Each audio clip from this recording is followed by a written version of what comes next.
passe seul avec lui, Non, je mais sais pas. ce qui est intéressant, c'est qu'au début, on disait que bon, l'Afrique n'était pas du tout une préoccupation états-unienne, et on se rend compte quand même que là, il y a beaucoup de choses, notamment liées à l'Afrique des Grands Lacs et à des logiques de minerais pour des compagnies américaines et autres, parce que ce serait intéressant de savoir les réels bénéficiaires de ce fameux traité de paix qui, en fait, n'en est pas réellement, c'est plus un traité commercial entre la Ouais, République du Congo, le Rwanda, sous l'égide du Qatar et des tu fais bien États-Unis. de le rappeler. Oui, parce qu'en gros, ça va légitimer le détournement des matières premières congolaises au Rwanda à travers une filière dite régulière et légale.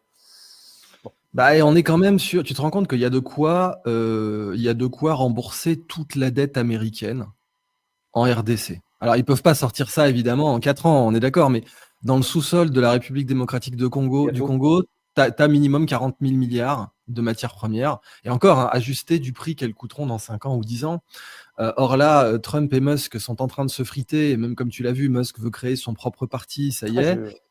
Ah oui, le Parti of America, ça y est. Musk ne supporte pas que Trump, au-delà des daddy issues, du côté psychologique, trahison du père, il supporte pas que Trump continue l'endettement américain, continue à voter des ouais, crédits. Voilà, donc lui, il a ce qui est pété un logique. câble avec ça. Oui, c'est logique, je suis d'accord. Mais du coup, peut-être que Trump se dit, ouais, la dette, t'inquiète, si on pille l'Afrique centrale, il n'y a plus de dette. Après, c'est vrai que tu as le matériel, ensuite Mm. il faut l'exploiter.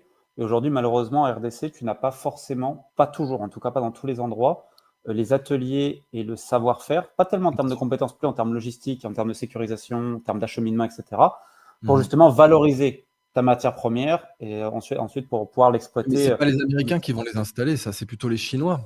Et or, Trump veut surtout pas qu'ils continuent à s'implanter dans la zone.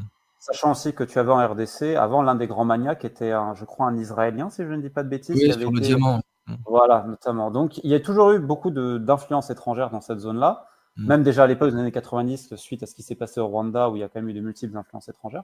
Faut pas oublier Mm. non plus le rôle de l'Ouganda au milieu et de toutes les ressources qu'on a potentiellement trouvées dans le lac Victoria. Et si je prolonge un petit peu sur cette analyse africaine, on va terminer au Mozambique, au Cabo Delgado, où depuis un moment, il y a énormément de soucis, on parle d'insurrection, etc., Oui. liés évidemment, c'est tombé sur la même zone d'un énorme pipeline, notamment avec Total qui est là, où on parle d'énormes réserves de gaz offshore.